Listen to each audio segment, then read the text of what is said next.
मिलिंदजी आणि श्रीमंत कोकाटेजी, आपण खूप शांतपणे ही चर्चा करतोय. आपले मुद्दे ठासून मांडा, आक्रमकपणे मांडा, पण महाराष्ट्राचं भलं होईल अशा प्रकारे मांडा. मी संभाजी भगत यांच्याकडे जाणार आहे. संभाजी भगत, तुम्ही ऐकलं मिलिंद एकबोटे काय म्हणतात, तुमच्याविषयीही त्यांनी टिप्पणी केलेली आहे. मिलिंद एकबोटेंचं असं म्हणणं आहे की कुलकर्णी जो आहे तो त्यांचा नोकर होता आणि म्हणून त्यांच्यावर महाराजांनी हे केलं. पण मला हे सांगा की जर इस्लामी राजवट असेल तर कुलकर्णीसारखे किंवा इतर जे मराठी लोक आहेत ते त्यांच्या दरबारात त्यांनी काम केलं असतं का? काय की इतिहासाकडे तुम्ही कसं बघता हे फार महत्त्वाचं आहे. मध्ययुगामध्ये या ज्या सगळ्या ज्या राजवटी होत्या, या राजवटीमध्ये मुसलमानांच्या पदरी मराठी सरदार होते आणि मराठ्यांच्या पदरी मुसलमान सरदार होते. आणि जो संघर्ष होता तो प्युअरली राजकीय होता. त्याला जे आता धार्मिक जे रूप दिलं जात आहे ते अलीकडची जी पुरोहितशाही आहे, या पुरोहितशाहीचे शिवाजी महाराजांवर आपली मूल्यव्यवस्था ते आरोपित करतात. आणि त्याच्या पाठीमागून जे श्रीमंत कोकाटे म्हणतात ते बरोबर आहे की त्याच्या पाठीमागून या शेतकऱ्यांची गोरगरीब मुलं आणि झोपडपट्टीमधली मुलं ही नागाला लावून हिंदू आणि मुसलमान पुरोहितशाही दोन्ही, याच्यामध्ये सामान्य माणूस नाही, हिंदूंची पुरोहितशाही आणि मुसलमानांची पुरोहितशाही ही आतून एकच आहे. आतून हे एकमेकांना एकदम पूरक आहेत. त्यांच्या घरावर एक दगड पडत नाही, त्यांचा माणूस मरत नाही. मी धारावीत राहिलेलो आहे. मिलिंद एकबोटे, चमडा मार्केटमध्ये, चमडा बाजारमध्ये जी मुलं मेली ती एक तर हिंदूंची चर्मकार मुलं होती आणि दुसरी मुसलमानांची चर्मकार मुलं होती. सगळे चर्मकार मेलेले आहेत. तर वरती कुणालाही दगड लागला नाही. आणि त्याच्यावर मी, विलासराव, तुम्हाला माहिती आहे की मी गाणं लिहिलं. मी माझ्या सगळ्या प्रेक्षकांसाठी मी एक गाण्याची एक थोडीशी एक ओळ मी ऐकवतो. मला जे काय म्हणायचं त्या गाण्यामध्ये आहे. स्त्रिया रडत होत्या. आम्ही दंगलीनंतर गेलो. स्त्रिया काय म्हटल्या? कोण नाही मेलं, माणूस मेला. नाही हिंदू ग मारला, नाही मुस्लिम मारला, माणूस मारला, बया माणूस मारला, माझा हुसेन मारला, बया किसेन मारला, माणूस मारला, बया माणूस मारला. त्यांची हत्यारे रक्ताची, फौज बांधली भक्तांची, त्यांनी सिंहासना पुढे खऱ्या देवाला कापला, बया माणूस मारला. यांचं देवा धर्माशी काही देणं घेणं नाही. हे सगळे दोन्ही पुरोहित यांचा मलिद्या आणि यांचा सत्ता टिकवण्यासाठी आणि सत्ता निर्माण करण्यासाठी त्यांना ही सगळी प्रतीक वापरायची असतात. चला संभाजी भगत, तुम्ही अत्यंत महत्त्वाचा मुद्दा मांडलाय. संजय सोनवणे या चर्चेत सहभागी होतात, इतिहासकार आहेत, अभ्यासू आहेत. संजयजी, संभाजी भगत यांनी जो मुद्दा उपस्थित केला आहे त्याच्या आधी, तुम्ही येण्याच्या आधी खूप चर्चा झाली. मिलिंद एकबोटे, श्रीमंत कोकाटे असाही सामना झाला. संजय सोनवणे, मला हे सांगा की संभाजी भगत यांचा जो मुद्दा आहे तो अत्यंत महत्त्वाचा आहे की दोन्ही धर्मातील, म्हणजे एकबोटेंचं असं म्हणणं आहे की धर्मरक्षणासाठी ती शिवाजी महाराजांची लढाई होती. कोकाटेंचं असं म्हणणं आहे की हा राजकीय संघर्ष होता. दोन्ही धर्मातील पुरोहितांनी किंवा त्या प्रवृत्तीच्या लोकांनी, सगळेच पुरोहित वाईट असतात असा काही भाग नाही, पण त्या मानसिकतेचे असलेले त्यावेळचे लोक, त्यांनी त्याचा फायदा घेतला. असं आहे की शिवाजी महाराज हे सहिष्णू होते हे सिद्ध होण्यासाठी भरपूर पुरावे आहे. पहिली गोष्ट म्हणजे बाबा याकुतांसारखे त्यांचे गुरु होते, मोहनी बाबांसारखे गुरु होते.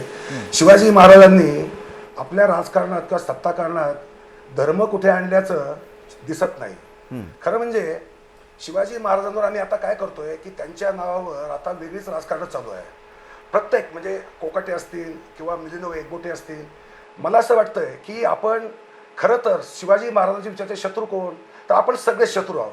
आपले राजकारण असो, समाजकारण असो, विचारकारण असो, सर्वार्थाने इतकं संकुचित होत चाललंय की आम्ही शिवाजी महाराजांच्या नावावर त्यांचे नसलेलं आचरण, त्यांचे नसलेले विचार आम्ही त्यांच्या नावावर थोपतोय.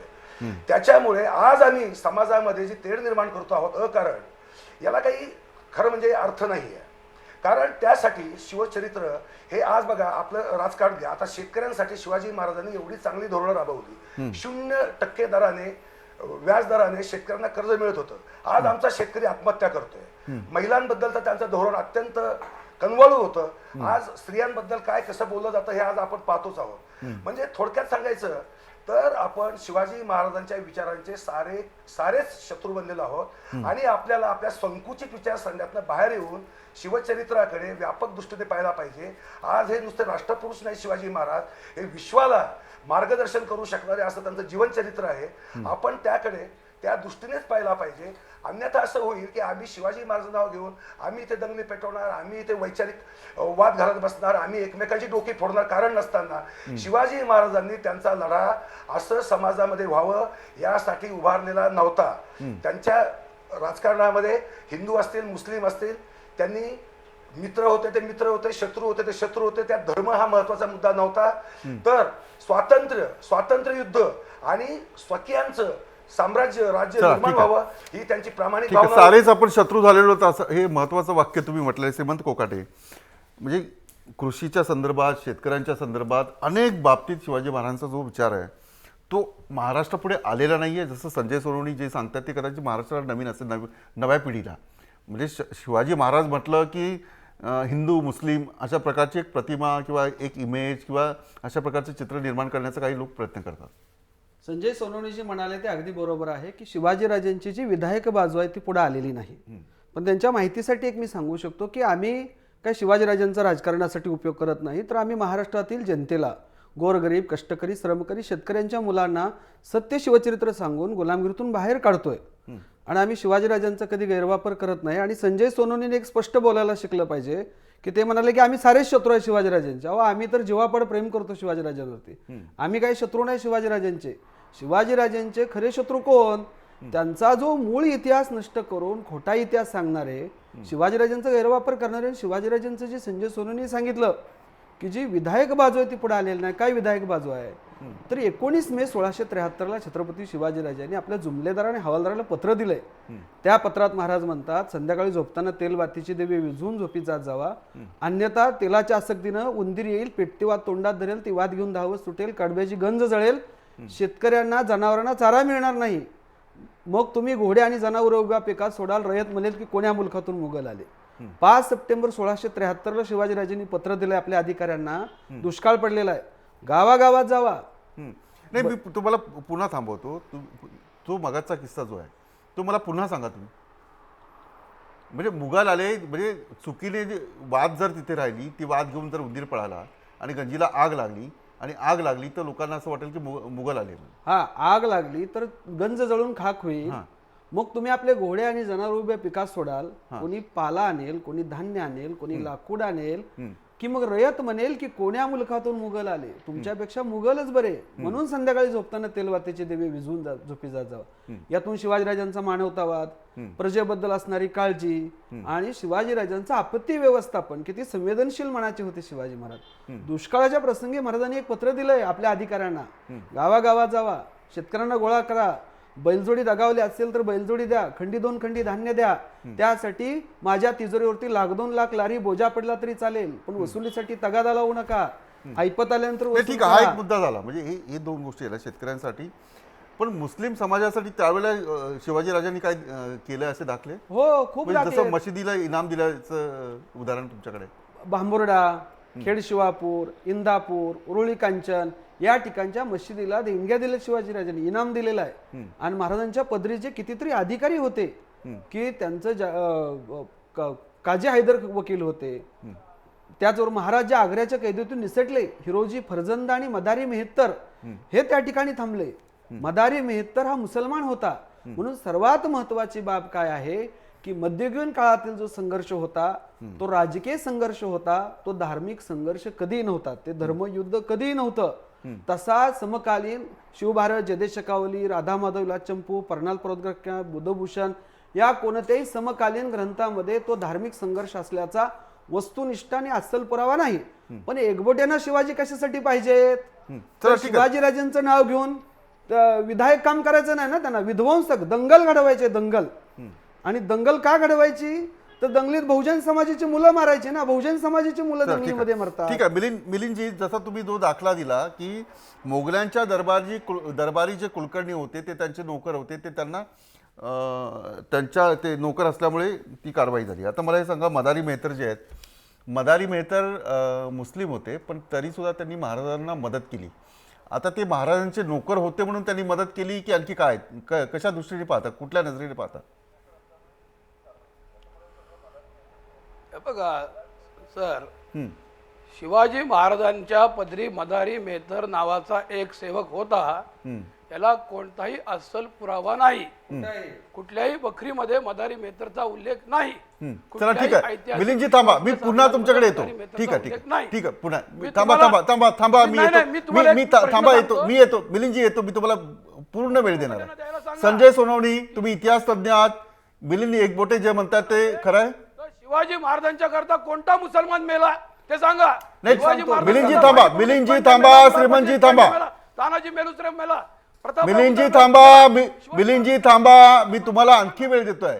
संजय सोनवणी, मला सांगा, तुम्ही इतिहास तज्ञ आहात, महाराष्ट्राला कळलं पाहिजे की मिलिंद एकबोटे काय म्हणतात ते. पहिलं असं आहे की आपण शिवाजी महाराजांचा आरमाराचा प्रमुख पाहू. मदारी मेहतर होता नाही की संजयजी, नव्हता, बखरीत मला उल्लेख आहे की नाही, नाही याच्यापेक्षा संजयजी, मी इतिहासामध्ये मिलिंद त्याचं नाव कायम एकबोटेंचा राहिलं. वेळ थांबून घेतलाय. मला हा दाखला जो त्यांनी दिला तो योग्य आहे का एवढं सांगा फक्त.